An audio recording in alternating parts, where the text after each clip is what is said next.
Hello everyone, आप सभी का फिर से स्वागत है आज की न्यू वीडियो में। तो आज से हम लोग शुरू करने वाले हैं जावास्क्रिप्ट का कोर्स। तो सबसे पहले मैं आपको बताना चाहूँगा कि आपको क्यों जावास्क्रिप्ट सीखनी चाहिए, मतलब इससे फ़ायदा क्या होगा। तो अगर आपका वेब डेवलपमेंट में दिलचस्पी है, वेब डेवलपमेंट मतलब कोई भी वेबसाइट वगैरह बनाना, तो अगर आपको उसमें दिलचस्पी है तो मैं कहूँगा आपके लिए जावास्क्रिप्ट सीखना बहुत ही इंपॉर्टेंट है, अगर आपने नहीं सीखा है तो। ठीक है, क्योंकि जावास्क्रिप्ट एक एज अ प्रोग्रामिंग लैंग्वेज आपको पूरी तरीके से हेल्प करेगा कि किसी भी वेबसाइट को कैसे बिल्ड किया जाए, उसको इस स्टार्टिंग से लेके एडवांस तक जावास्क्रिप्ट का ही मेनली तरीके से यूज़ किया जाता है क्योंकि जावास्क्रिप्ट आपको ना पूरा कंट्रोल प्रोवाइड करता है आपके पूरे वेबसाइट का। उससे आप जैसे चाहे अपने वेबसाइट को मैनिपुलेट कर सकते हैं, तो जावास्क्रिप्ट इसीलिए ज़रूरी है। तो अब सबसे पहले ये है कि जावास्क्रिप्ट ना को किसी कंपाइलर इंटरप्रेटर की ज़रूरत नहीं है, क्योंकि इसको जब डेवलप किया गया ना तो इसको डायरेक्टली ब्राउज़र कॉम्पेटिबल बनाया गया। तो ब्राउज़र कॉम्पेटिबल का मतलब है इसको ना ब्राउज़र में हम लोग रन कर सकते हैं। तो मैंने अपना ब्राउज़र खोल लिया है, ठीक है।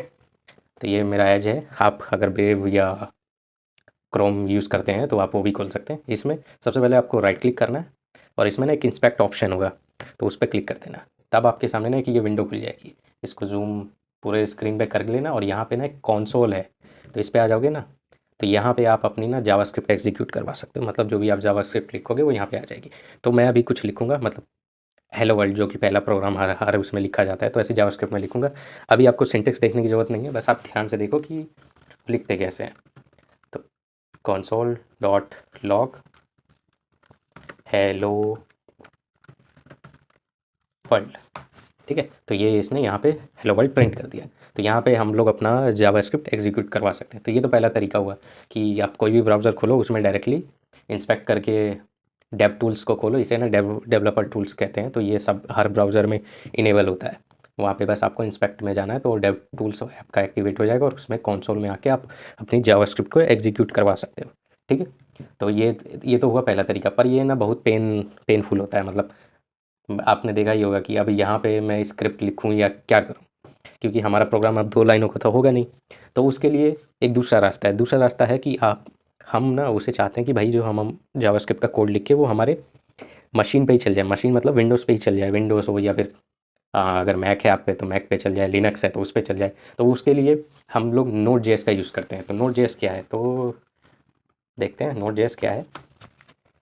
तो नोड जेएस एक cross platform open source JavaScript run time environment है। मतलब इसको ना उसमें जितनी भी एबिलिटीज़ थी ना, लाइक ब्राउज़र से ना इंजन को लिया गया है और उसमें कुछ और फीचर्स डाल के ना आपके सामने एक सॉफ्टवेयर प्रेजेंट कर दिया गया है जिसका नाम नोड जेएस है। और इससे आप लोग अपने जैसे विंडोज़ में, लिनक्स में, यूनिक्स में, मैक ओएस में, किसी में भी आप अपना जावास्क्रिप्ट को रन कर सकते हैं। ये एक जावास्क्रिप्ट इंजन प्रोवाइड कर देते हैं। Version 8 node JS runs on version 8 JavaScript engine, ठीक है। और एग्जीक्यूट करता है आपके जावास्क्रिप्ट कोड को। तो हम लोग ना इसे डाउनलोड करेंगे। तो आप यही आ जाना नोड जेएस में, तो ये नोड जेएस वाला खोल देगा और यहाँ पे जो रिकमेंड कर रहा है वही वाला कर लो डाउनलोड। मैंने भी अभी किया है, तो मेरे पास है एक ये रहा। तो ये है नोड जेएस का। तो इसको आपको ओपन करना है। ओपन करने के बाद ये विंडो आएगी, इसमें नेक्स्ट करना, रिपेयर रिमूव पैक। मैं इसे, हाँ तो एक्चुअली मैंने पहले से ही मेरे उसमें डला हुआ है, जो नोड जेएस है ना वो मेरे में इंस्टॉल है, तो मेरे में तभी दिखा रहा है, कोई दिक्कत नहीं है। तो नेक्स्ट नेक्स्ट आपको करते जाना है और उसके बाद बस आपका सेटअप हो जाएगा। जो भी ये परमिशंस वगैरह मांगेगा ना वो दे देना, ठीक है। परमिशन कई बार परमिशन की विंडो दिखती नहीं रहती है, तो आपके हो सकता है यहाँ टैब बार में आपको दिख जाए, ठीक है। तो वो होने के बाद ही अब आपके पास ना नोड जेएस है, तो अब आप अपना उसको जावास्क्रिप्ट कोड को मशीन में भी रन कर सकते हैं। तो अब हम लोग अपना वीएस कोड खोलने वाले हैं और उसमें अपना पहला प्रोग्राम लिखेंगे, ठीक है। तो मैं जा रहा हूँ वहाँ पे एंड इसके बाद यहाँ पे जावास्क्रिप्ट कोड डॉट, ऑलराइट। तो यहाँ पे शायद मैंने पहले से बना रखी है, पर कोई दिक्कत नहीं, मैं इस फाइल को डिलीट कर देता हूँ। सब कुछ मैंने क्लियर कर दिया है, ये भी क्लियर, ठीक है। तो अब हम लोग अपनी पहली फाइल बनाने वाले हैं। तो वीडियो 01 डॉट JS, JS इसका एक्सटेंशन है, ठीक है। आप ऐसे याद रख सकते हो। ठीक है, इसको यहाँ से बंद कर दो एंड सब कुछ हमारा सेटअप है। ठीक है, तो थोड़ा मैं साइज़ इंक्रीज़ कर लेता हूँ और कास्ट मोड भी मैंने ऑन कर लिया है ताकि आपको दिख सके। तो अब हमें लिखना है console.log hello world। ठीक है, तो अब आपको जैसे ये रन करना है। ठीक है, तो अगर आपके उसमें ना नोड जेएस इंस्टॉल होगा तो आप डायरेक्टली रन को दबाओ। ये इसके बाद ना डॉट जेएस वालों को ना ये नोड लगा के ना एग्जीक्यूट कर देता है। तो नोड लगा के इस जब भी आप पाथ दोगे ना तो ये एग्जीक्यूशन स्टार्ट हो जाएगा। तो यहाँ आ गया हेलो वर्ल्ड, यही हमने प्रिंट करवाया है। तो ये console.log आपका डिफाइन करता है कि आउटपुट वही प्रिंट करवाने के लिए आपको console.log लिखना होगा। ठीक है, तो इतना है काफ़ी, या फिर हम थोड़ा और भी कुछ करते हैं। हाँ, सबसे पहले इसमें मैं आपको कुछ बताना चाहूँगा एक और चीज़ के बारे में। तो एक ना जावास्क्रिप्ट का ना एक स्टैंडर्ड है ECMAScript। एक्चुअली में जैसे कि जो भी सॉफ्टवेयर होता है, आप ये ना सिंस ये जावास्क्रिप्ट तो फ्री है, ओपन सोर्स है, मतलब इसका जो जो कोर लॉजिक है वो कोई भी बंदा ले सकता है और उसमें जिसका जो मन आए वो थोप सकता है और फिर अपने तरीके से यूज़ कर सकता है। तो अभी ऐसे करने जब सबके पास कंट्रोल रहता है ना तो कोई एक स्टैंडर्ड नहीं बन पाता है। तो फिर उसमें पता है क्या प्रॉब्लम आने लगी, फिर ये होगा कि जैसे लेट से तुमने कोई अपनी वेबसाइट बना रहे हो और उसमें जावास्क्रिप्ट का तुमने कोई कोड लिखा, ठीक है, बहुत बढ़िया, वो कोड ठीक है। तो तुम्हारे पास जैसे मेरे पास एज है तो मेरे एज में वो कोड अच्छे से काम कर रहा है, कोई दिक्कत नहीं। लेकिन जैसे ही वो क्रोम पे गया कुछ चीज़ें काम ही नहीं कर रही क्योंकि क्रोम उसको सपोर्ट ही नहीं करता है। क्रोम में वो जो जावास्क्रिप्ट का पार्ट है वो सपोर्टेड ही नहीं है, बस तुम लटक गए, तुम्हारी वेबसाइट लटक गई। तो इसीलिए ना एक जावास्क्रिप्ट का स्टैंडर्ड बनाया गया जिसको हम लोग बोलते हैं ECMAScript।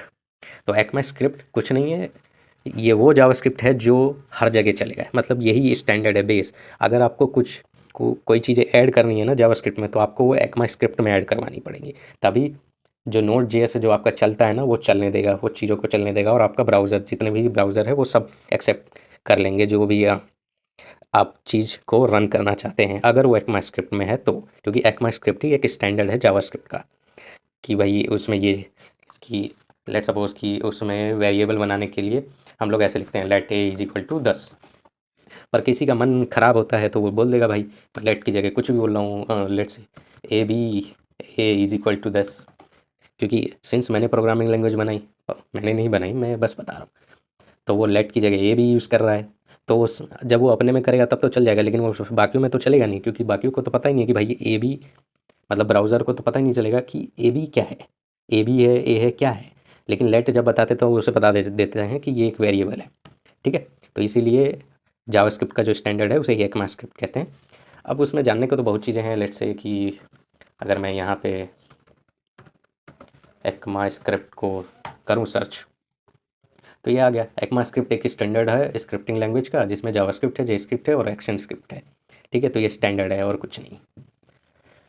हाँ, तो यहाँ पे ये है, it is best known as a JavaScript standard intended to ensure the interoperability of web pages across different web browser. देखा जो मैं कह रहा था ना कि अलग अलग ब्राउज़र्स सपोर्ट करने चाहिए, ये नहीं कि तुम्हारी जो वेबसाइट है सिर्फ एज पे चल पा रही है, ब्रेव और क्रोम पे वो मर गए, किसी काम के नहीं। ठीक है, तो उसी का स्टैंडर्ड ECMAScript है। अब ये तो ये हुआ। अब आप कहोगे कि ठीक है भाई ये तो ठीक है, तो क्या ये जैसे और प्रोग्रामिंग लैंग्वेजेस हैं C++, उसमें सिंटेक्स का ध्यान रखना पड़ता है, पाइथन में तो उसका इंडेंटेशन लेवल का ध्यान रखना पड़ता है। जैसे लेट्स सपोज मैं दिखाता हूँ कुछ कि अगर जैसे उसमें कोई फंक्शन क्रिएट करते हैं, या बस छोड़ो वो क्यों बताना। अगर आपको पाइथन के बारे में सीखना है तो उसका भी लिंक मैं दे दूँगा, वैसे भी मैंने उसका भी कोर्स पूरा बना रखा है पाइथन का, आप वो भी जाके चेकआउट कर सकते हैं।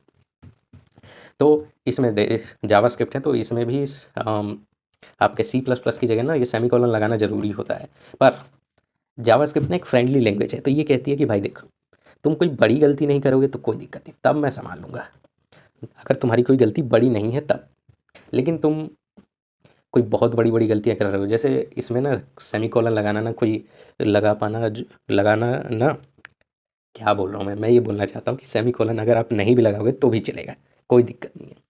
ठीक है, पर एक्चुअली में वो फिर बैड प्रैक्टिस होती है, अगर आप अभी से नहीं लगाओगे तो फिर बाद में भी नहीं लगाओगे, और जो कि जब डेप्लॉयमेंट किया जाता है ना प्रोजेक्ट का तब वो एरर प्रोड्यूस करता है, फिर आप परेशान होगे कि ये एरर कहाँ से आ रहा है। ठीक है, तो आप शुरू से ये ध्यान रखें कि आप सेमीकोलन ज़रूर लगाएं। अगर वैसे आप नहीं लगाओगे तो ये जावास्क्रिप्ट आपको कोई दिक्कत नहीं देगा, ये ऐसे भी रन कर जाएगा। तो अगर मैं इसे भी रन करूँ तो ये आ गया हेलो वर्ल्ड, कोई दिक्कत नहीं। और यहाँ सेमीकोलन भी लगा दूँ तब भी रन करूँ तो भी आ गया हेलो वर्ल्ड, कोई दिक्कत नहीं। ठीक है, अब जैसे ये तो ठीक था कि सेमीकोलन लगाना भूल गया, पर अगर मैं ऐसे करके लिख दूँ ऐसे, तब ये एरर देगा कि भैया ये क्या कर रहे हो, ये कर क्या रहे हो। असाइन करना होता है, क्योंकि वेरिएबल में तो मैंने वेरिएबल का नॉर्मली है असाइनमेंट, मतलब ए को 10 वैल्यू दे दो। फिलहाल ये इन सब चीज़ों को के बारे में ना हम लोग नेक्स्ट वीडियो में डिस्कस करेंगे। तो आज के लिए आई गेस इतना काफ़ी है, आपको अच्छे से समझ आ गया होगा कि इंट्रोडक्शन क्या है, मतलब हम लोग जावास्क्रिप्ट क्यों यूज़ करते हैं, उससे फ़ायदा क्या है। तो जावास्क्रिप्ट का मेन फ़ायदा यही है, आपको बढ़िया एक वेब डेवलपर बनाना, आप ताकि आप धांसू वेबसाइट बना सके। जैसे कि जो आप देखते हैं ना कि कहीं आपको आपको अपना इंस्टाग्राम बनाना पड़ गया, व्हाट्सएप बनाना पड़ गया, तो आप बना सकते हो। बस ये है कि एक बार पहले जावास्क्रिप्ट सीखो अच्छे से, एंड उसके बाद सारे फ्रेमवर्क से जो है ना जितने भी डेवलपमेंट किए हैं उसको ज़्यादातर ट्राई किया गया है जावास्क्रिप्ट से ही बनाने का, क्योंकि पता है ना जावास्क्रिप्ट कंपैटिबल है, सारे ब्राउज़र पे रन करती है, कोई दिक्कत नहीं देती। तो वही है, इसीलिए हम लोग जावास्क्रिप्ट को सीखना is must for web development. ठीक है, तो आज के लिए बस इतना ही, मिलता हूँ मैं आपसे नेक्स्ट वीडियो में। सी या बाय।